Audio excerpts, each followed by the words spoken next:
Olá pessoal, hoje nós vamos falar de um dos períodos mais conturbados da história do Brasil. Foi ali na transição entre Dom Pedro I e Dom Pedro II. Portanto, o período regencial entre 1831 a 1840.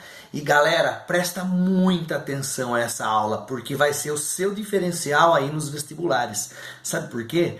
Porque a galera erra muito sobre esse conteúdo, ok? E antes que alguém fale aí alguma coisa, tem Mundial sim, ok? Muito bem. Pessoal, vocês sabem que o Dom Pedro I abdica do trono em 1831 por vários motivos, né? Vou citar só um aqui. Ele perde o apoio do exército e acaba voltando para Portugal. Aliás, o interesse dele sempre esteve lá em Portugal, desde que seu pai, Dom João VI, faleceu em 1826. Portanto, em 1831, ele deixa o trono brasileiro e pela Constituição de 1824, o trono tem que ser do seu herdeiro. Acontece que Dom Pedro II tem apenas 5 anos de idade. Então havia lá um artigo na Constituição que dizia: montar-se-á uma regência até que o herdeiro, por direito, assuma com a maioridade, ok? Então nós vamos ter aí o período regencial, que vamos dividir aí em duas partes. Nós vamos ter a regência trina, 3 vão governar o Brasil, e a regência una de 1, ok? Lembrando-se sempre que quem governa é a elite ligada à agricultura, donos de terra, dos latifúndios, que possuíam lá muitos escravos. O povo, o voto era censitário, o povo não participava das decisões políticas, ok? Mas essa elite política que existia no Brasil, ela era muito dividida. Havia os mais radicais, havia os mais liberais. Ainda havia um grupo chamado de restauradores que ainda acreditavam na volta de Dom Pedro I. Os mais conservadores, eles eram seguidores de uma centralização política maior nas mãos do governo central. Já os mais exaltados, também chamados de farroupilhas, eles eram mais defensores da descentralização política. E descentralização política, entendam, maior autonomia às províncias, tá? Era assim que eram chamadas, hoje que você conhece por estados, né? Estado do Rio Grande do Sul, estado da Bahia. Antes era província da Bahia, província do Pará, província do Rio Grande do Sul, província de São Paulo e assim por diante. Então havia essa disputa, tá? Guarda bem isso.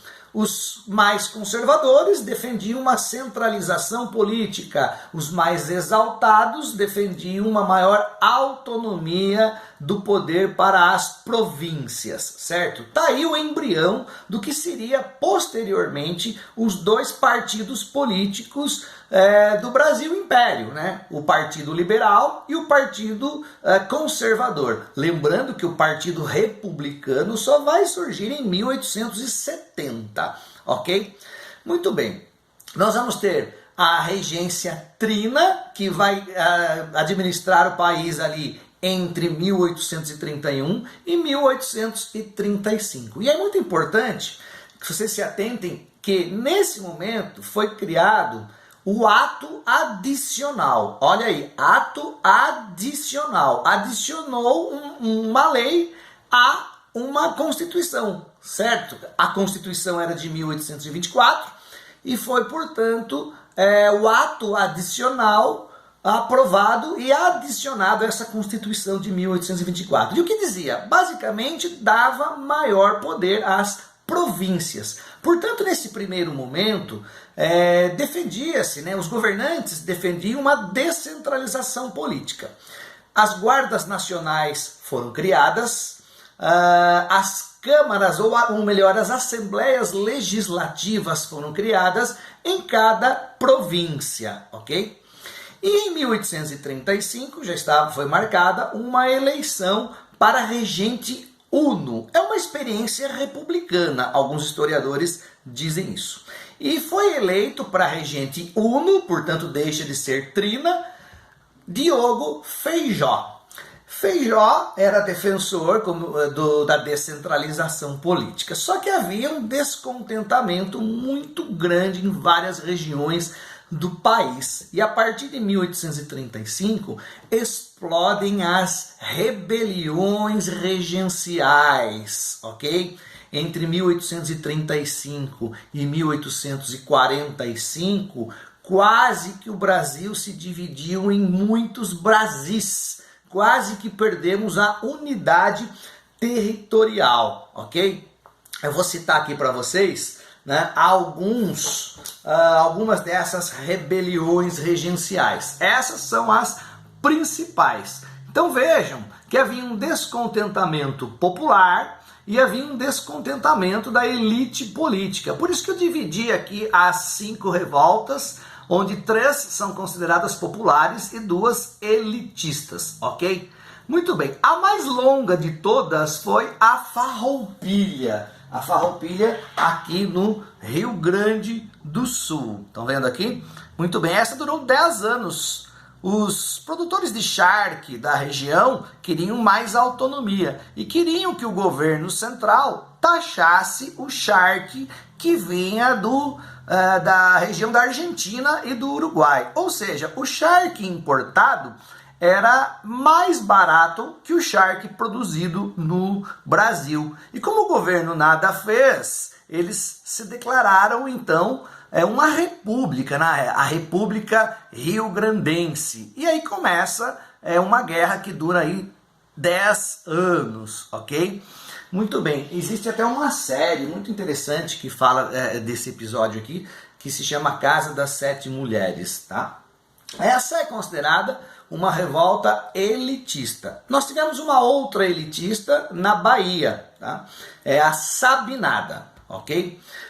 Agora vamos falar rapidinho das populares, né? As populares, elas são menos faladas, estão menos nos livros de história, alvo de pesquisa, de certa forma, mais recente, tá? E a mais violenta foi, talvez, a cabanagem, que foi no Pará. Estão vendo lá no norte do Brasil, tá? O mapa era um pouquinho diferente do que vocês estão acostumados, né? Por exemplo, não existia ainda o Acre, né? Nós vamos adquirir o Acre só em 1903, tá? Nessa rebelião chamada cabanagem, nós vamos ter... por que o nome cabanagem, né? Porque, como eu disse, é uma revolta popular, um descontentamento da população mais pobre, ex-escravos, muitos descendentes dos índios tapuias, que moravam em casinhas muito simples, chamadas de cabanos. Muitas dessas casinhas construídas num formato de palafitas, inclusive, em cima da região dos rios. Era uma população muito pobre e carente de tudo. E o governo havia abandonado essa população mesmo, né? E aí esse grupo, ele se revolta e o governo vai com toda a sua força. E cerca de 30 mil pessoas acabam morrendo nesse conflito, ok? Cabanagem tem caído aí com uma certa frequência. Agora eu quero destacar uma outra revolta também popular, mas essa teve uma característica muito específica. Foi a revolta dos malês aqui na Bahia, certo? Aqui, ó. Quem eram os malês? Malês eram escravos vindos da África, que eram muçulmanos. Então, só um detalhe. A Bahia, até hoje, né, é o estado brasileiro que mais tem população da raça negra, certo? E nesse período, 78% da população da Bahia era de descendentes de africanos, certo? Somente 20 e poucos por cento ali, 22% era da elite branca, tá? Então, os malês muçulmanos, da religião muçulmana, se revoltam em Salvador e querem tomar o poder, né? Essa é uma característica interessante, que se eles tivessem tido sucesso, a Bahia seria um país majoritariamente de negros, como aconteceu no Haiti, né? No Haiti, eles conseguiram a liberdade em relação à metrópole, que era a França, e o Haiti é um país, é o caso único da América, né, onde os escravos, ex-escravos conseguiram tomar o poder. Quase que os malês conseguiram essa façanha aqui em Salvador, ok? Muito bem. E essas rebeliões se explodem pelo Brasil todo. Em 1837 tem uma nova eleição, um novo regente foi eleito, Diogo Feijó caiu e subiu Araújo Lima. Esse era mais conservador, certo?